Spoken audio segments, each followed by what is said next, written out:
طاق ظفر پغمان.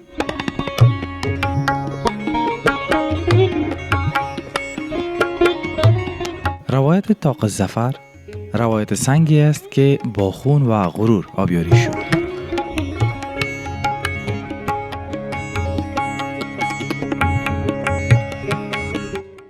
قصه ملتی که از میان خاکسترهای استعمار قد برافراشت. برخلاف تصور عامه که ساخت آن بلافاصله پس از استقلال می‌دانند، ایده اصلی در لوی جرگه 1301 شمسی شکل گرفت. در این جرگه نمایندگان مردم پیشنهاد کردند برای تجلیل از استقلال بنایی ساخته شود. شاه امان الله خان ابتدا مخالفت کرد و گفت بهترین یادگار خدمت به ملت است، اما با اصرار شورا پذیرفت که نام شهدای استقلال بر سنگ حک شود.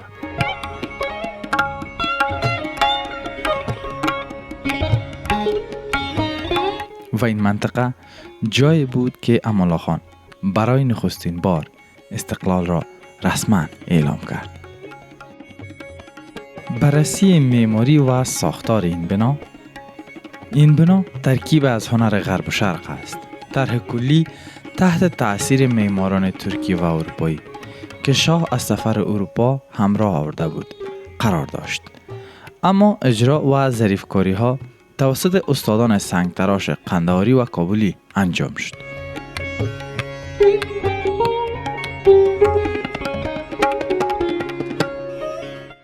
در محوطه طاق ظفر دو بنای مرمرین وجود دارد: طاق اصلی و شیر دروازه.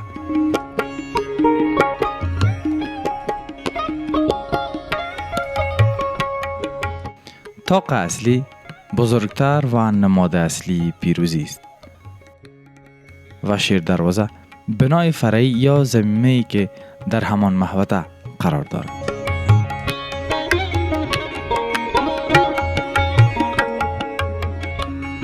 کتیبه ها و اسامی شهدا توسط سید محمد داود حسینی، خطاط مشهور افغان، با ظرافت تمام بر مرمر حک شد.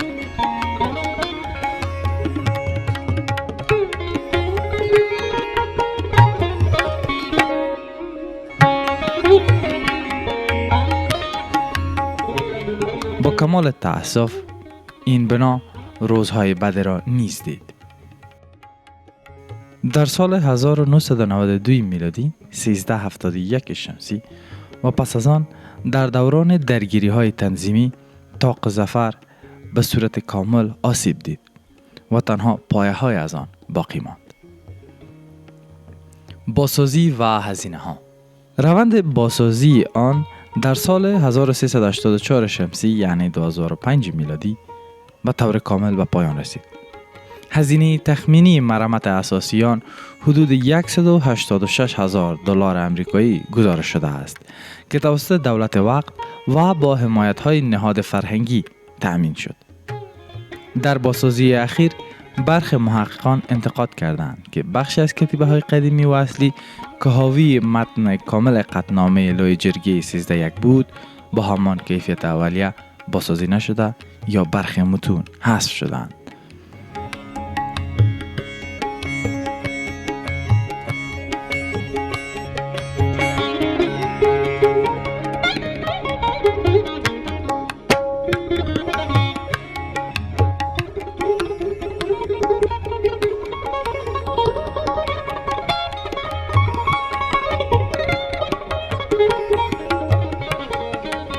از وقایع تاریخی ماندگاران می توان گفت که لوی جرگه سال 1307 شمسی، پغمان و طاق ظفر شاهد جنجالی ترین لوی جرگه تاریخ بودند که در آن شاه امان الله اصلاحات مدرن مانند تغییر لباس و کشف حجاب را مطرح کرد که با مخالفت شدید مذهبی روبرو شد.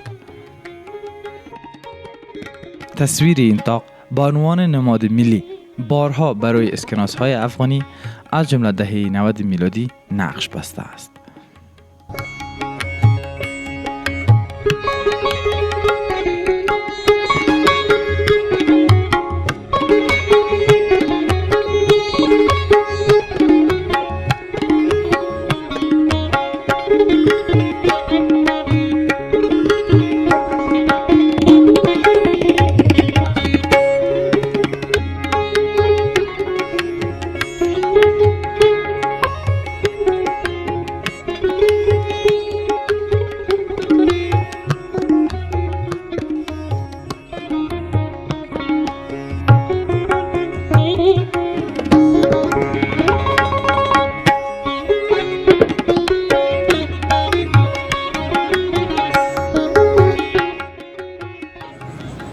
داستان طاق ظفر روایت سنگ است که با غرور و خون ملت افغان نوشته شده است. این بنا یادآوری از ملت می کند که از خاکستر استعمار قد برافراشتند و استقلال خیش را آغاز کردند. سلام و وقت همه شما عزیزان بخیر. با یک برنامه دیگر از آوای کهن، من محمد هاشمیدری مورد خدمت شما عزیزان قرار دارم. تا آخر بیننده ما باشید. قصه های جالب در راه است. بنده های عزیز، حاجی صاحب فدا محمد احمدی را با خود داریم، نماینده اجزا نویسای ولسوالی پغمان. سلام، وقتتون بخیر. سلام به شما، سلام به تلویزیون زیبای شما. من فدا محمد احمدی باشنده ولسوالی پغمان هستم و در این دراز یک سالی در کار می‌کنم. سلامت باشید. در رابطه با طاق ظفر بگوید، اولین دفعه که آمدی چند ساله بودی؟ یادت میاد؟ بله، من که آمدم اولین بار در اینجا ما صنف نوع مکتب بودم. صنف نوع مکتب. در کدام مکتب میرفتی؟ لیسه عالی خودم مسافر علینا. در اونجا بودم که آمدم با دیدن عزیز و آمدم به خاطر یک کار که تصدیق کار داشتم ولسوالی. بله. اینجا آمدم دروازه زیبا رو دیدم، دیگه خاطرات عزیز در یادم آمد و آن خوی کمک که در جنگ‌های کشور تخریب شده و همه سپاهی‌های قهرمان‌هایی که در اون وقت به خاطر آزادی و استقلال کشور رزمیدن، جان شیرین خود فدا کردند و خاطرات از اینها مکمل نوشته است. نوشته است. این در سال 1990 که توسط شاه اکبر امان الله خان بنا شد و به خاطر از اینکه یک یادگاری از اون اینجا ما بنا به طاق ظفر و در باغ عمومی که ارگ تابستانی بود. بله. حالا دوباره بازسازی شده و در اون که همه چیزش همین ارگ تابستانی دقیق در کجا موقعیت داره؟ در خود باغ عمومی میگه بالا. بله. و این محوطه مربوط همون میشه؟ مربوط همین منطقه میشه، کلش مربوط همین. اینجا خود چندلبایی شده با مربوط پراچی میشه، قریه پراچی. خب از این بگوین که شما با دوستایتان به تفریح در نزدیک زمین طاق ظفر آمدین، اگر کدام خاطره شیرین داره؟ خاطره خود کل افغانستان با فضل خدا خاطره است. بله. بالخصوص ولسوالی پغمان که دور نزدیک از ولایت‌های دور نزدیک ما، گوار ما و از خارج تا ما به سیاحت اینجا می‌بینیم که نامیان تشریف میارن. مردم پغمان یک میمانواز مردم هستند. بله. مردم بسیار دوست داشتنی هستند. مردمی هستند که همیشه برای میمانایی که دیگه تشریف میارن در خدمتشون است و با ایشان همکاری میکنن. هیچ شک نیست. شما یک خاطره جالب دارین که با ما قصه کنین که دوستا کدام کار کرده باشه نزدیک زمین، این اصطلاح یگان لغتگوی کدام شیطنت کرده باشه، این چیزی یادتان میاد؟ نه، این آمده که ما او خاطره ما یادم نمیره که ما یک زینه پیدا کردم. زینه پیدا کردم در اونجا ماند که من نامه را از سر بخورم. یعنی به قسمت بالایش بالا شده؟ یعنی در به قسمتی که رنگ سیاه داره. بله. تا می قسمت ما زینه را ماند و اون زینه که هفتید خودم هم که برادر نمیده جواب داده. چند ساله بودی این کارا کردی؟ یعنی صنف نوع مکتب ساله این کارا کردی؟ باشه سوالو بزن اون کارا. یک خاطره یادم ما رو میره. سرک از اون تابار رو هم در داغش هست. خب چرا این خطر را به جان خریدین؟ والا به خاطر از اینکه می سپاهی قهرمان که تیر شدن جان فدایی کردن ما باید اینا را گفتم یکه که در او اسناد رو که من نوشته میکنم کفگیره خوب نوشته این همین کنجکاوی شخصی بود یا کدام کارخانگی مکتب بود؟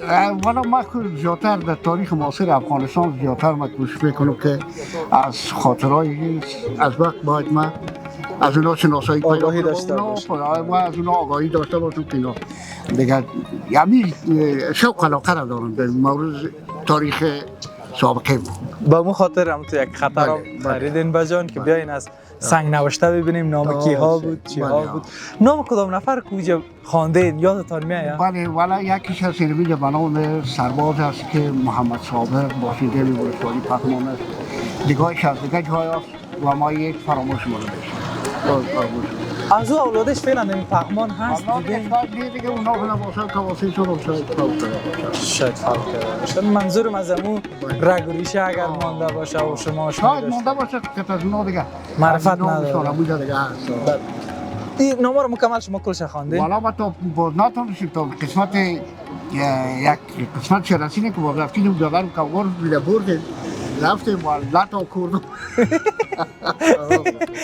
این خاطره دیگه یادم نمیره مادرم قار شد پدرم قار شد لط کی کرد؟ بیادر کلار یا خود تارسته؟ نه باز ما کلارشان هستم خب پدر لط کرد گفتم تو زینه رو می‌اوزی کار رو نمی‌کنی بارم زدی نه دیگر خون کردی خب پدر و مادر بیچاره اندکترین رنج طفل رنجیده میشه باز میگفتی که ما به خاطر اینو تو یک شهرکاری کار کردم والا ما خو میفهمید پدر بزرگوار ما میفهمید خدا تعالی جناب تعالی نصیبشان کنه اگر که مکتب نخوانده بود پیشنهاد بسیار عالی داشت که تا آلمانی ها کار میکرد تا آلمانی خوب صحبت میکرد در خط قلم بود دیگه او هم طرفدار این کار بود اما این که تصادف این کار شده دیگه شما علاقمند تاریخ هستی؟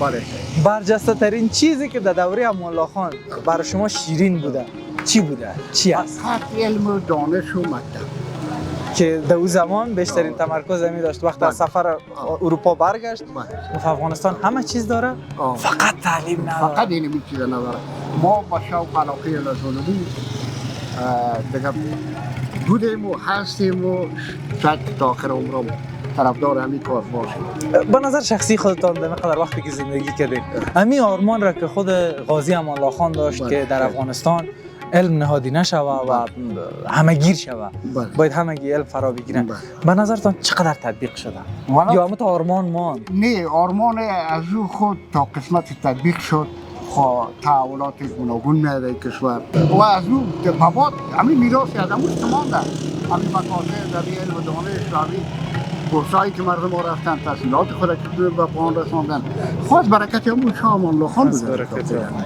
بنیانگذارش یک سوال مختصر میپرسم در اون زمان به یک شاه امان الله خان پس کنن میگفتن کافر شدن اما تو بسیار مختصر نظر خودتان چیست؟ ذهنیتی بود که مردم تحصیلات عالی نداشتن نمیفهمیدن همین مردم کودکستن با خاطر اینکه تعهد به او را فکر نمیکنی که نمی ذهنیت از کدام جای دیگه تحریک شده باشه؟ والا میشه همسایه ما فردی کارو نمیمونه همسایه ما این دخالت داشتن دخالت میکنن اگر نمیخواسته همسایه ما بیکار آزاد میموند شاید کار ما همجور که ژاپن که در یک روز استقلال خود به دست آورد شاید کسی که باران میگه ما مردم بسیار مفکورهای حالی دارن ذهنیت بسیار درست دارن اما همسایه باید که ما را ببین حال نمیمونه و شما بین خود و قدر اتفاق نمیکنه خب خدا تعالی بعد از این اتفاق اتحاد اخوت دوستی برادری نصیب ما بکنه که ملک ما آباد شود آمین چون بعد از این کدام کلمه خوان دیگه ای که از کجا هستی کدام سمت هستی سیاستی سفید هستی هیچ مطرح نیست فقط نفر که کلمه خوان برادر است با هم برادر است در رابطه با طاق ظفر تو کدام چیز شما شنیدین یا در دلتان است که هنوز نگفته باشه؟ والا دیگه چیزی خود نداریم خود تقریبا 105 106 سال میشه که بنا شده دیگه خاطره این است که مردم میگوید که نمایی است که از دور و نزدیک میان و دیدن ازی و با یک عکسای خاطرات میگیرن و میگن میشینن یک وقت خود خوب پیر میکنن دیگه در مورد دیگه از اون پیش دیگه بود چیز نداره. شما در خورترکی ها میره دیده بودین یا نه در طفولیت بگویم میره دیده بودین از اون زمان تا حال چند دفعه تغییر کرده و رنگش باخته و جایش شکسته و ریخته و پس جور شده؟ تغییرات تو قدر در چیز نامده در ساختمان ازیمون تا یک در جنگایی که با اشغال اتحاد جماهیر شوروی بوده در او حیام دو طرف ها که مجاهدین به طرف بالا بودن و اینا از طرف پایین تعرض میکردن بعضی از مرمیات که این صحبت کرده بود بعد از او در وقت حامد کرزی بازی یک باسازی شد مکمل اگر این قسم تخریب شده بود ریخته بود بعض جایا و شکسته بود سنگ برش شکست ریخت داشت اما از طرف از او باز کمک کشورهای دوست یعنی در آمدن با زیادتر در این ژاپن سهم فعال داشته که اما کمک کردن که باز با شکل اساسیش اعمار کردن. بیننده های عزیز شنیدین که همه همی پیام دارن یک اتحاد کنیم دومی که بیاین که ظرفیت سازی کنیم حتی اگر دوباره بعد از تحصیل کارم پیدا نمی کنیم خیر حوصله کنیم فرصت هر کس انشالله مهیا میشه. یک جان تشکر از وقتتان از صحبت های شیرین. جناب تشکر از شما که با ما وقت دادین و این وقتی که نامهایتان طرف ما کنید خداوند تا به شما رحمت شما باشد. سلامت باشید. تشکر.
بنده های عزیز همراه خود حاجی صاحب گل محمد اوریاخیل را داریم که در اینجا زندگی میکنن و با ما همراه باشین میشنیم قصایش.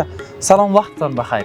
مهربانی صاحب تشکر خیر ببینید زنده باشید. مهربانی حاجی صاحب چطور هستین همراه هوای گرم و سرد پغمان؟ والا د پغمان خو ډیره ښه هوا ده اوس خو فصل دی نه د میلو او د ساتیریو او د تفریح ځایونه دي پغمان کې.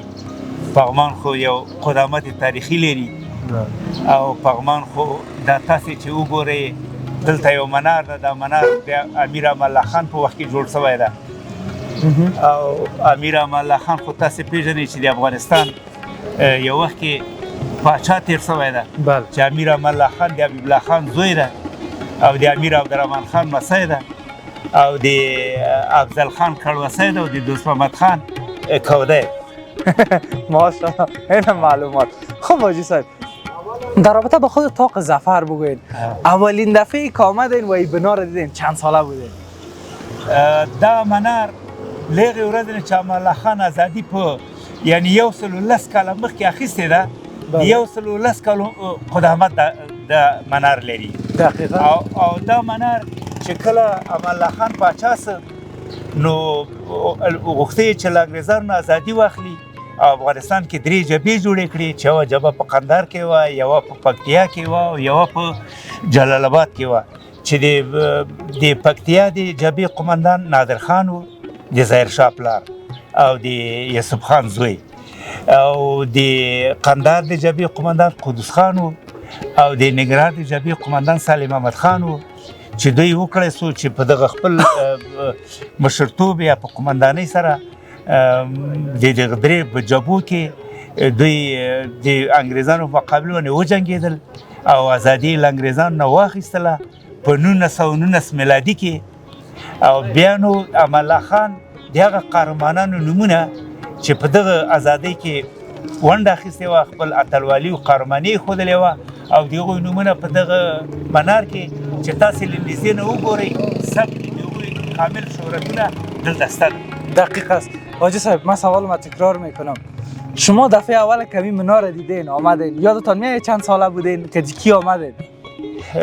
تقریبا در سن 7 سالگی با اجامت و اینمی منار دیده بود. از پدر یا از بزرگا چی شنیدین در رابطه با این منار؟ یا اونا چی حس میکردن وقتی اینجا کلانه به ما همی قصه میکردن که این منار به ارتباط آزادی افغانستان اعمار شده. بله. و این منار تاریخی است و این منار که هر کسی اینجا میبینه میفهمه که معنای روز آزادی افغانستان هم ماشاءالله. از این چی خاطره جالب دارین؟ شما دیر وقت است که کار رو میکنین و از این منطقه هستین، رفت و برگشتان از اینجا از گذر میکنین، کدام خاطره جالب از اینجا دارین از خود این طاق ظفر؟ بله صاحب، دا خو د میلو جای ده، دا خو د تماشو جای ده. پغمان خو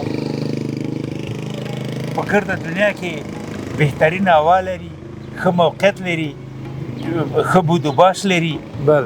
لرې نور بلونه د سیاحین یا هغه کوونکي مسافرین راځي دا ساحه ګوري او دلته ډېر یو ښه ارزښت لري او د ټولې دنیا خلک حتی خارجي کشورونه خلک راځي دا تاریخي ساحې ګوري او دا زموږ په تاریخ کې ډېر قدامت او ډېر قوي ارزښت لري. دقیق است. از این بگوین مناره که در این وضعیت میبینیم این تو در گذشت زمان هم این تخریب شده خراب شده؟ والا قبلا امی جنگا که جریان داشتن یا جنگا بودن. کدام جنگ؟ تقریبا 20-25 سال پیش که بعض جنگا بودن. در این جنگای راستین بعض قسمت های از این تخریب شده بودن، ریخته بود و شکسته بود. بعض دولت ها که آمدن و این میره به مرور زمان تا یک حد را اعمار کردن تا که چقدر که وصل طاقت داشتن و فعلا خوب است، اعمار است. این در سرش بیرغ امارت اسلامی در حرکت در اهتزاز است و این افتخار ما شماست که بیادر این میت منار داریم و آزاد هستیم و تحت استعمار و استعماری هیچ جابر و هیچ قدرت نیست. چی یک حس داره استقلال که برای کس پاسخگوی نباشی جز ملتت، برای کس جواب ندی و برای کس خدمت نکنی جز ملتت؟ آزادی خو نعمت است. بله. کسی که آزاد باشه، زندگی آزاد داشته باشه و شکر بکشه که تحت استعمار کسی نمی باشه و مردمش خود مختار می باشه و تصمیم کارای خود میگیره و استقلال کشور در دست خودش می باشه و نمو کشوری که با سعادت و پر افتخار می باشه که سرنوشت مردم خودش در دست خودش می باشه. بله، چون منافع ملی و منافع خودش تعیین میکنه، نه منافع بیگانه. سرنوشت و منافع وطن خودشان تعیین و مشخص میکنه. چقدر خوب. یک جان تشکر از وقت لطف کردیم. سلامت باشید.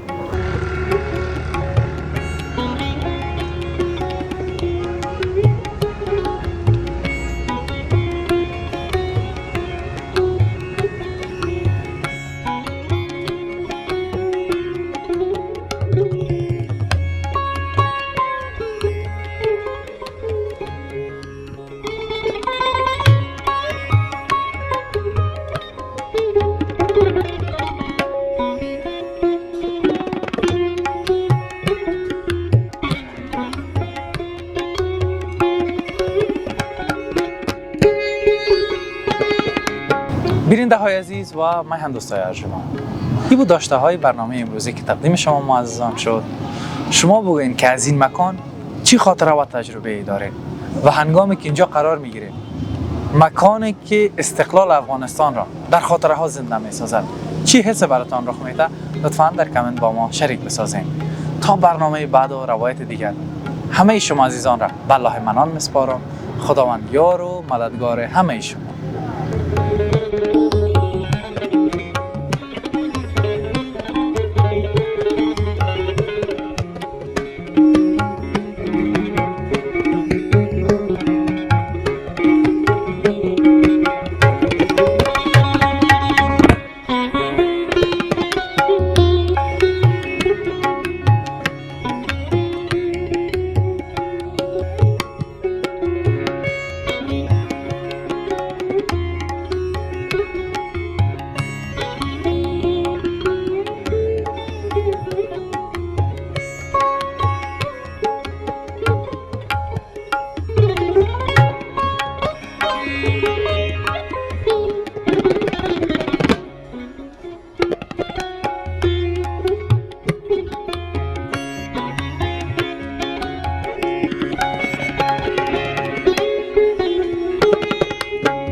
این بنا امروزه با همان مرمر سفید اما با زخم‌های از تاریخ همچنان ایستاده است تا یادآور بهای سنگین آزادی شود.